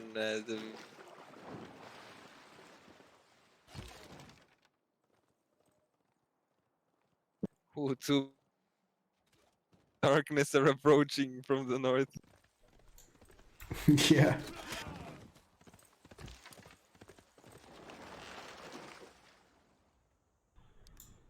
Yeah, as Dr. Stas is saying in chat, we're probably not gonna see a 2 versus 4 game here. I don't think it's gonna be possible for them to come back after Persia's gonna meet his end in a few turns.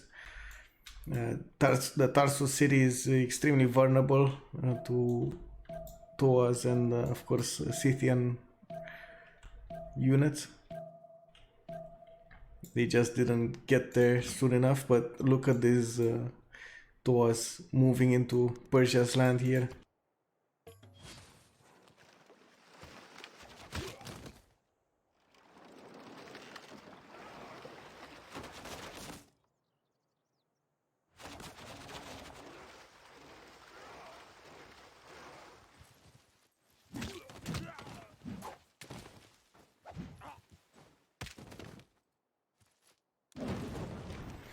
And there we go! Falcon just managed to take Milamber's cap.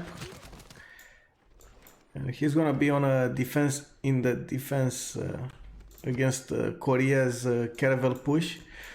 Although it is kind of late, he may manage to take back the capital from the capital of Persia from Maori. I'm not sure if it's gonna be enough though to actually go and attack Maori on the sea as well. Maori doesn't have enough science to actually get to caravels that soon, but he's 12 turns now. Yeah, that's gonna be a long time until he gets caravels. He does have walls, and the walls will probably stop the caravels since Korea doesn't have frigates yet. That's gonna be a problem actually in the long term. Korea's might actually kill Maori here. I don't think it matters though. I mean, if he kills Maori, Scythia will just take back the cities at some point. Yeah, it would be difficult to hold. There's Scythia and Canada. Make a national park somewhere close to one of those cities, and if it gets down to it, of course. Ooh, another great timing of walls finishing. Look at that. Buck 3 has one turn of... I wonder if those three,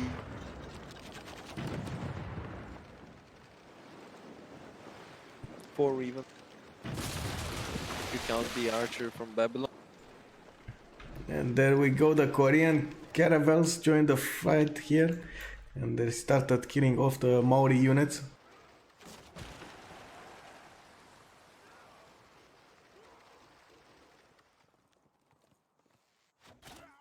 Oh, that poor level 3 quadrireme completely isolated. Yeah.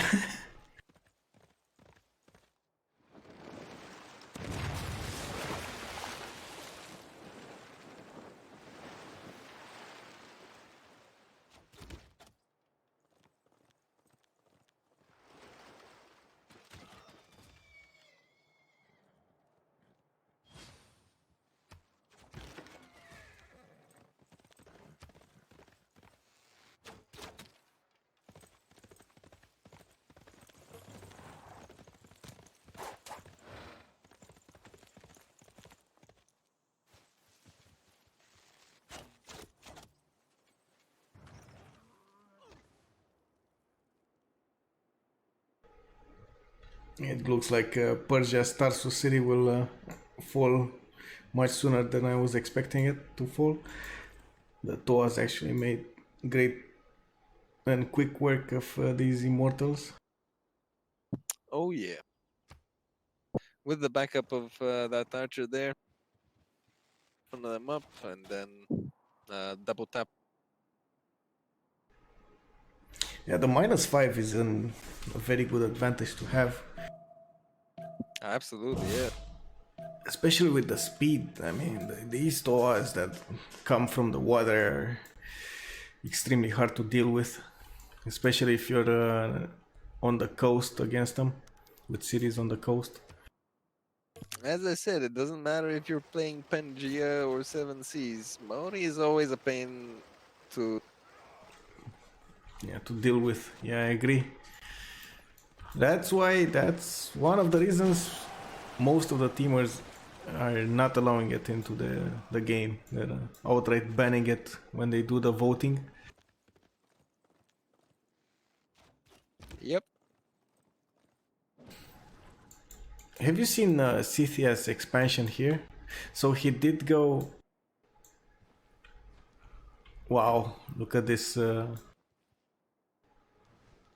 Jack's stream is going wild with names here for his series, by the way.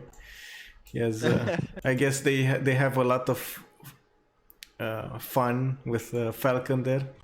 They really love him. It looks like.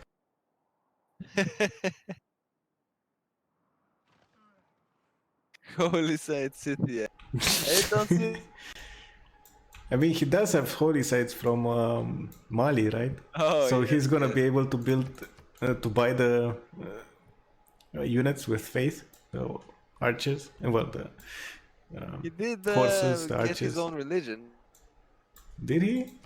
Yeah. Oh, he did. Falcon's Bank. Look at it. Jesuit education, church property. I mean, nice. Really nice, actually. For once, Jack is the one giving the gold, not taking the gold. No. Yeah, it seems like.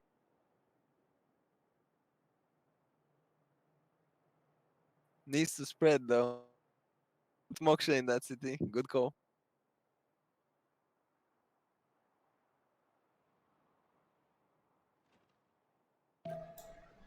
And Rage got to 8 cities already. Does he have any more settlers out? Doesn't look like he's building up right now.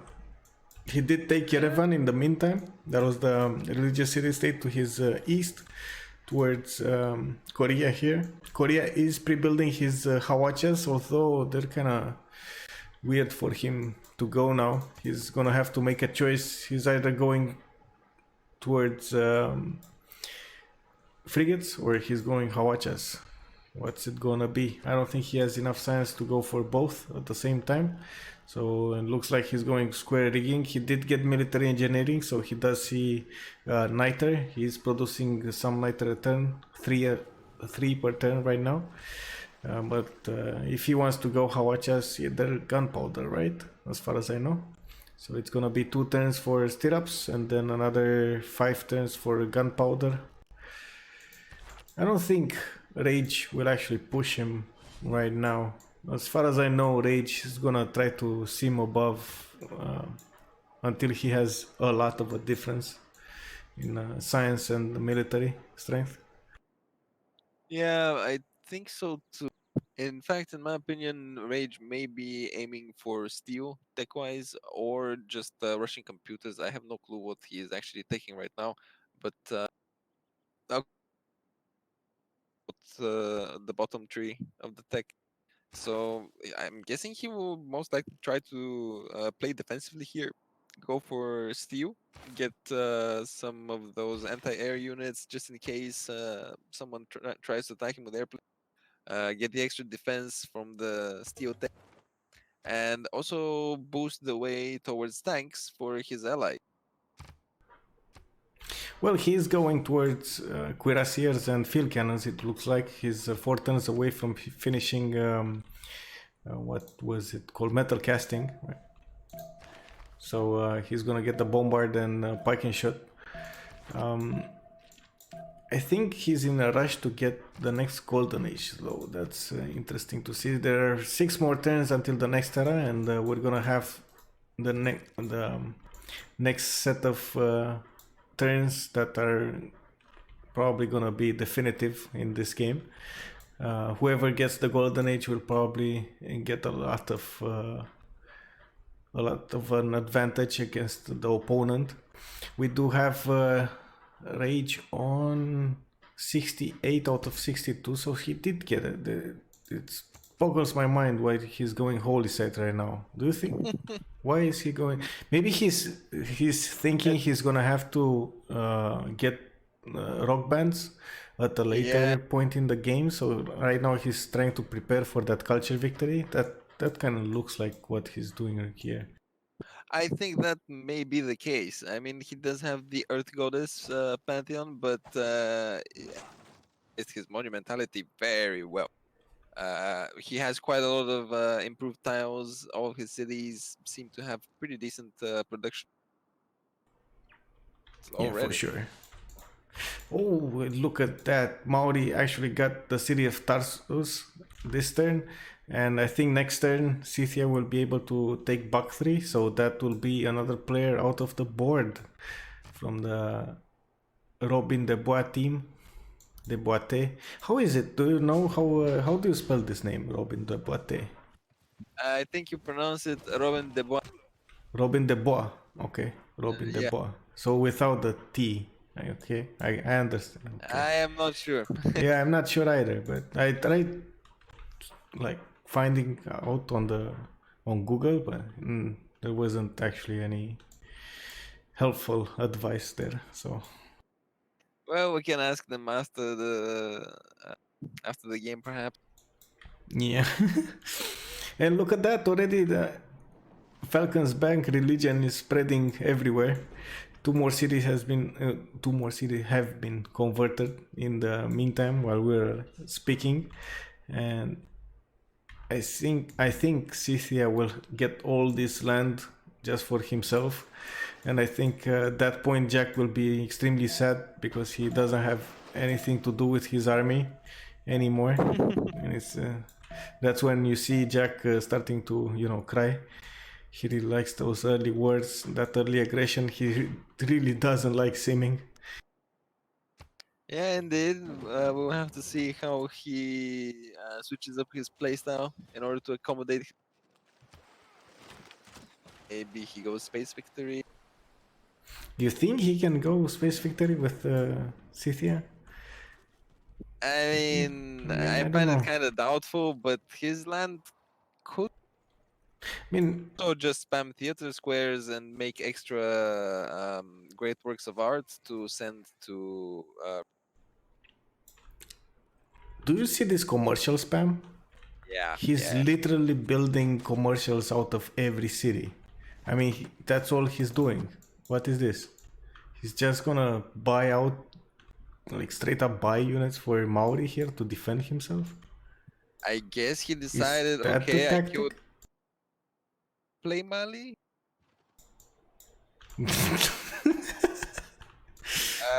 I don't know. I mean, it may be the case. He's gonna make a lot of gold for his team. I mean, Yes, absolutely. Jokes aside, that's gonna be a pretty good economy, I think, and especially considering that they'll be playing a game. I have no clue. I don't see a way out here for the CivFr team of Robin Déboite. yeah, I don't see a way out either. And imagine if the next stage he will just pick free inquiry with this amount of commercials in the empire. I mean, he's just gonna shoot up over 100 science instantly. It's not gonna be any kind of way of recovering from that. The science difference is just too much between the teams. We got Persia, of course, with no science to speak of. We got Chuck with some science, 65 and 54 culture, but Tamlin is struggling with 43 and 76. I guess his choice of going Oracle did cost him in the long term. But he's trying to catch up. He's building one campus from his capital city right now, and it's plus +2 campus. Yeah, I guess that's what he's missing, the amazing campus locations, at least the +4s, at least +3 somewhere here and there. But I think his choice of district timing was a little off, so now he's paying the price for that timing or lack of. Yeah, I like his the position of his plaza very much, but unfortunately, I think he built it from his capital, which sacrifices one of those early district slots towards the district that does not provide you any great people. Oh, it looks like we do have one of our viewers that is saying that Jack will fund Rage's units, and that may actually be the case because Rage didn't actually go for any commercials. I don't think he has. Yeah, he doesn't have even one commercial in his empire. That is he making any gold? He's making 10 gold a turn. Yeah, okay, for sure. He's not gonna be able to upgrade any kind of unit with that amount of gold. Oh, absolutely not. But perhaps he is planning to having so much faith. To faith by them, you think? I'm not sure. I don't know. He doesn't have. Does he have a government plaza? He doesn't have a government plaza. Oh, he does. Never mind. does. Knossos. Okay, Yeah. I just saw it. That's a weird choice for a government plaza. I guess he wanted to boost. Kind of makes sense. And perhaps he's planning to build a campus next to those two mountain tiles and the. I guess.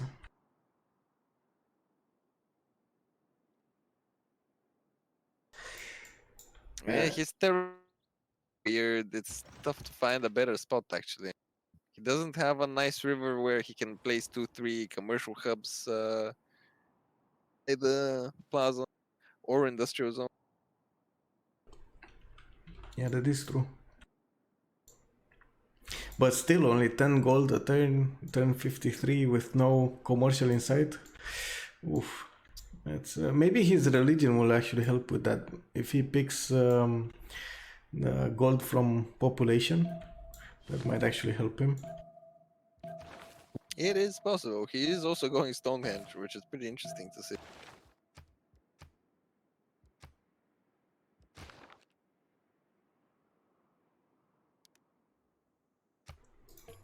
I think this is the last turn of Persia in the game here. It's GG for Milamber. And it looks like this is the turn we're gonna see Korea's frigates being upgraded. Look at that, already 3 frigates. They may actually make quick work of the Maori cities on the west. I'm not even sure how to call it. Is this the west side or is this the east side? I mean, it kind of looks like the east side from Korea's perspective, but it's the west side from Well, it is a west coast, so yeah, I guess from the map. yeah.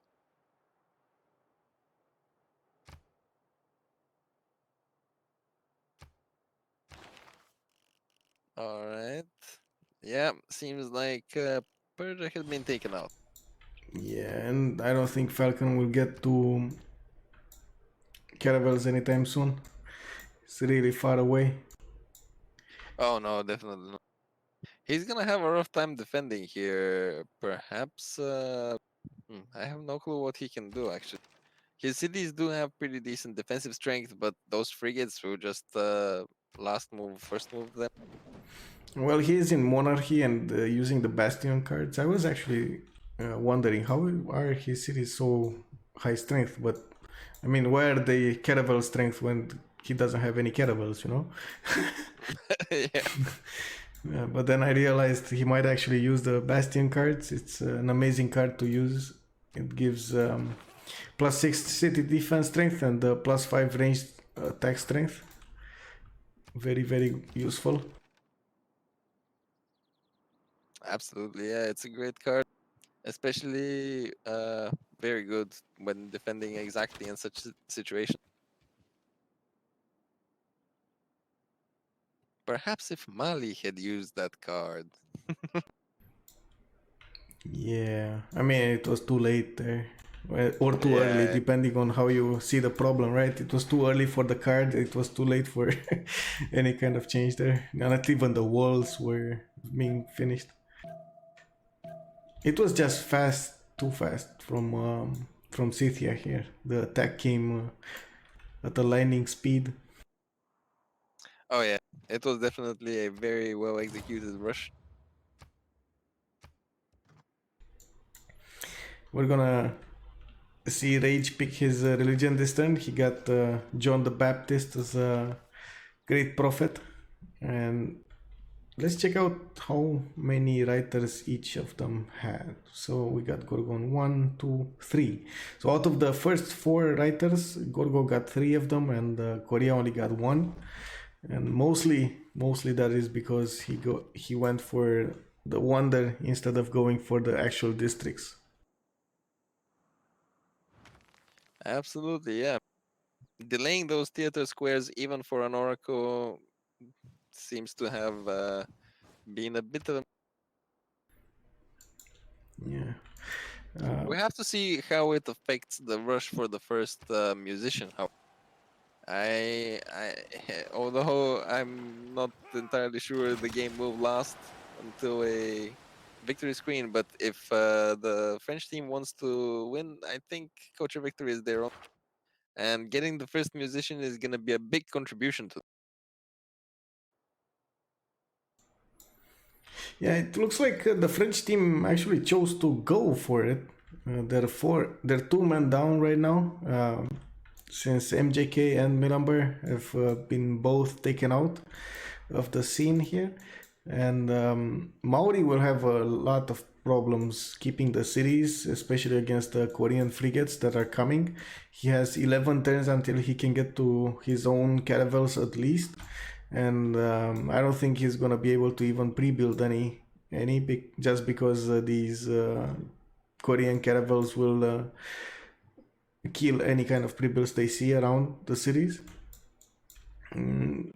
We're gonna see if he manages to at least keep himself alive for the next 11 turns or 10 turns, and if his team is gonna be able to save him or not. Expecting, I was thinking maybe Scythia can do something to protect him here, but it doesn't look like he can. Maybe some bombards would be nice to be placed near the coast there, because Jack does have more science than Falcon, but he just doesn't have enough science. It's still a long way for him to get metal casting and get the bombards near, and catapults are just not enough to even scratch the frigates or the caravels. Yeah, At the same time, we're gonna see the age turn. So we just saw the age turn actually. Only Canada is in a normal age. That's quite unfortunate, but every other civ is in a golden age still. So I'm actually curious to see if Falcon went. Did he go for? So this time, oh, he didn't pick it. Okay, let's give it a few minutes, and maybe we're actually gonna see Falcon go for free inquiry, since he does have some harbors. He's gonna get. Oh wait, his harbors are pillaged. Oh no, he's not gonna get the science from them. Oh no. Oh, that's too bad. I guess now I see the reasoning behind these city names. what about what did he? I didn't catch the last part of the question. What did Jack pick for the golden age? We don't see it. Oh, okay. Okay, so Falcon did go for free inquiry, and of course he's trying to repair his harbors as soon as possible. Rage went for another monumentality golden age, and I think it suits him well since he's making so much faith a turn. He's already on 110 faith a turn. We got Canada of course, in a normal age, doesn't even matter what age he picked. And Jack the Ripper, as we were talking about earlier, he went for free inquiry because, commercials. Yeah. And look at that, 92 cents a turn. He was 44 before Ooh. he picked it. I mean, that's more than double instantly. Yeah, absolutely. And everything is boosted for him, so he can just rush towards cuirassiers or whatever he He might maybe he should make some pre-builds on his west flank, and if Maori here will die, he will just be in a position to take back the cities with maybe some cuirassiers or some pre-built bombards. I don't think Korea will be able to keep up much longer with the science. It doesn't look like he spent any kind of energy into expanding. He mostly had to pre-build units, go on the offensive on the naval side and on the defensive on the land. Yeah, he also doesn't have that much land. He could settle another one or two cities, but he doesn't have any really amazing cities left to settle.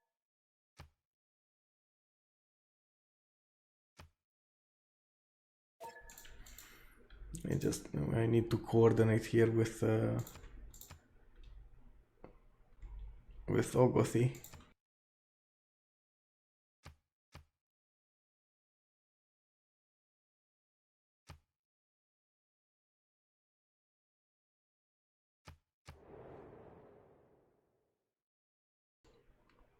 I mean,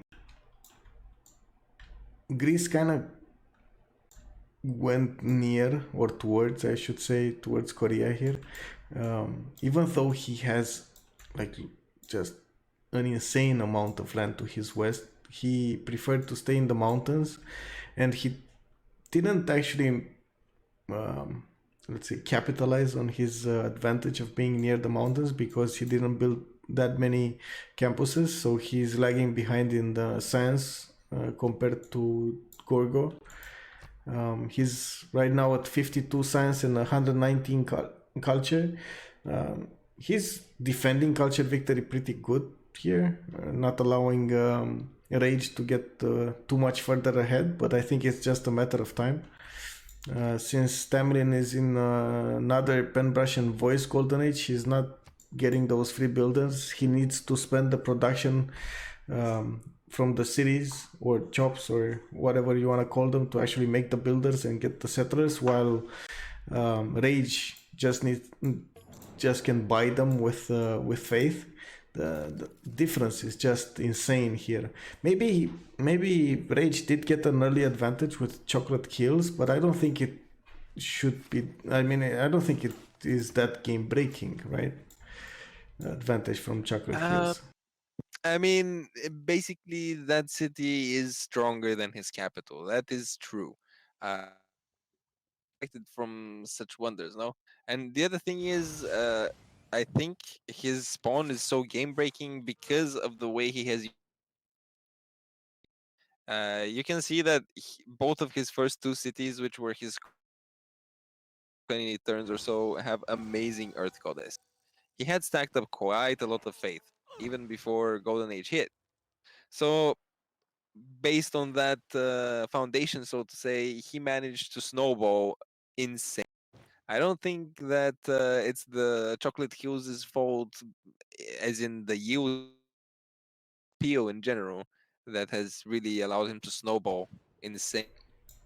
Because of the two extra faith each tile got, and of course the holy cells that he can place next to him, which are +5 and +4.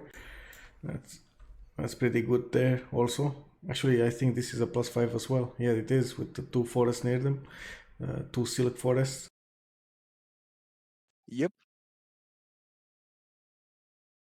Very good wonder, not only because of the tiles, but as I said, the entire circumstance.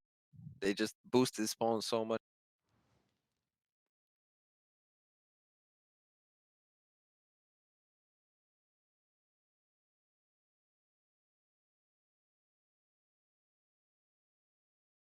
I have to say, Rage is also playing it pretty smart, putting up those horsemen out, keeping some vision over the enemy front line, so to say. And there we go. Chuck just called it. It's a good game here. We just saw the first game of this championship. PP Patrol versus Robin Déboite. And PP Patrol got the first win with an extremely good lineup, by the way. I should mention that. We got Falcon, we got Carrier, Jack the Ripper, and Rage of Boom in the same team. I mean, it's an extremely strong lineup. Absolutely. Very strong team. Very well. Both teams played very well. They did actually. I'm a bit curious what would have happened if they would have kept the first map. They were the ones who actually chose to remap this, and maybe it wasn't the best choice. Maybe when they will watch back into the videos, they're gonna see they had Roraima and so much land on the west side there, right? The map was split. Oh, yeah.